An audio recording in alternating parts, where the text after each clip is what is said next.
শাস্ত্র বলে একা এসেছো একাই যেতে হবে। কিছু যখন নিয়ে আসোনি তবে কিছু সঙ্গে নিয়ে যেতেও পারবে না। ভুলোকে মানব জন্ম হয় কেবলমাত্র কর্ম করার জন্য। পৃথিবীতে কেউ অমর নয়, যার জন্ম হয় তার মৃত্যুও হয়। তবে সত্যিই কি মানুষ কিছু সঙ্গে নিয়ে যেতে পারে না? বিশ্বকবি রবীন্দ্রনাথ ঠাকুর তার সোনার তরী কবিতায় লিখেছেন, ঠাই নাই ছোট্ট সে তরী, আমারই সোনার ধানে গিয়েছে ভরি। অবশেষে তিনি বলেছিলেন, শূন্য নদী তীরে রহিনু পরি, যাহা ছিল নিয়ে গেল সোনার তরী।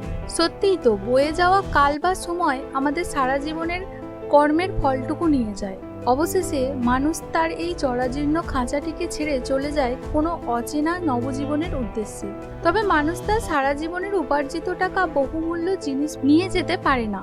নিয়ে যায় 5টি বিশেষ জিনিস, যা চাইলেও টাকা দিয়ে কেনা যায় না। তা বোধহয় নিজের জীবন উপলব্ধি দিয়ে অর্জন করতে হয়। এই 5টি জিনিস কি তা জানতে চাইলে পুরো ভিডিওটি স্কিপ না করে দেখতে থাকুন। প্রথমটি হলো জ্ঞান। জ্ঞানের থেকে মহামূল্যবান আর কিছুই হয় না। এই জ্ঞান একজন মানুষকে সকলের থেকে আলাদা করে। জ্ঞানের জোরে একজন ভিখারি কোটিপতি হতে পারে। হাজার মানুষের ভিড়ে নিজের একটি আলাদা পরিচয় করে নেয়। আসলে এমনটা বিশ্বাস করা হয় যে মানুষ বেঁচে থেকে যে গুণগুলি শেখে তা মৃত্যুর পরেও তার সঙ্গে যায়। তাই সকলেরই উত্তম জ্ঞান ও গুণাবলী শেখা গুরুত্বপূর্ণ।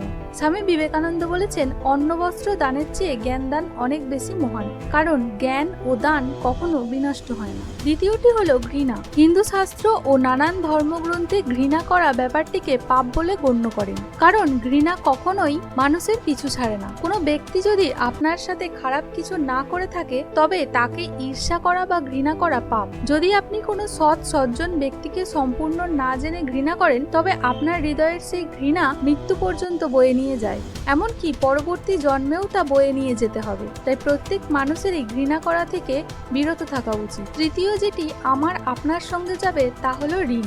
যদি আপনি কোনো ব্যক্তির থেকে ঋণ করেন এবং তা শোধ না করেই মৃত্যু হয় তবে সেই ঋণ শোধ করার জন্য আবার আপনাকে জন্ম নিতে হবে। সেই ঋণ আপনাকে পরবর্তী জীবনেও যে কোনো রূপে শোধ করতেই হবে। এছাড়াও যদি আপনি কাউকে ঋণ দিয়ে থাকেন এবং সে যদি আপনার ঋণ শোধ করার আগেই মারা যান তবে সেই ব্যক্তিকে আপনার ঋণ মুক্ত করার জন্য বারবার জন্ম নিতে হবে। তাই যদি কোনো ব্যক্তি আপনার মৃত্যুর আগে আপনার ঋণ শোধ করতে না পারে তবে তাকে ক্ষমা করা উচিত। চতুর্থ যেটি আমাদের শেষ সঙ্গী হয় তা হলো লালসা। লালসা এমন একটা জিনিস যা জন্ম জন্মান্তরেও আমাদের পিছু ছাড়ে না। যদি কোনো ব্যক্তি কিছু পাওয়ার চেষ্টা করেন এবং তা পাওয়ার জন্য মরিয়া হয়ে ওঠেন তবে সেই জায়গা থেকেই সৃষ্টি হয় লালসার। এই লালসা মানুষের মৃত্যু পর্যন্ত যায়, অর্থাৎ মৃত্যুর সময় সেই আকাঙ্ক্ষার কথা মনে করতে থাকেন। তবে সেই ইচ্ছা বা লালসার বস্তুকে পাওয়ার জন্যই আবারও জন্ম নিতে হবে। কথিত আছে রাজা ভরত এক হরিণ শাবককে ভীষণ ভালোবাসতেন।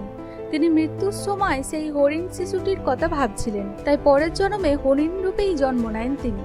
তাই সর্বদা লালসা থেকে মুক্ত থাকার চেষ্টা করা জরুরি। পঞ্চম যেটি আমাদের জীবনের সবথেকে প্রধান বা মোক্ষম জিনিস তা হলো কর্ম। আমরা যা কর্ম করি তার ফলটি আমাদের জীবনের পরবর্তী অধ্যায়কে নির্ধারণ করে। মানুষ যেমন কর্ম করবে তেমনই ফল পাবে। এই কর্ম অনুযায়ী তার পরের জন্মের ভালো মন্দে নির্ধারিত হয়, এমনকি 7 জন্ম পরেও তার থেকে যায়। তীরের শয্যায় থাকা অবস্থায় ভীষ্ম শ্রীকৃষ্ণকে জিজ্ঞাসা করেন, তিনি সারা জীবনে এমন কোনো পাপ কাজ করেননি যার ফলে তার এমন সরসজ্জা পেতে হলো।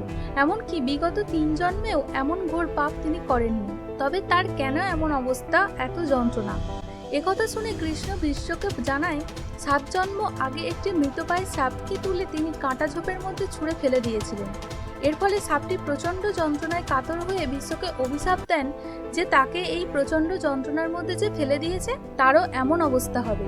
সেই অভিশাপেই বিশ্ব সরসজ্জা। তাই কর্ম এমনই এক জিনিস যা আমাদের জন্মের পর জন্ম ধরেও পিছু ছাড়ে না। তাই ভালো কর্মই হোক বা খারাপ। আজ এই পর্যন্তই বন্ধুরা। ভিডিওটি ভালো লাগলে চ্যানেলটি লাইক সাবস্ক্রাইব করবেন।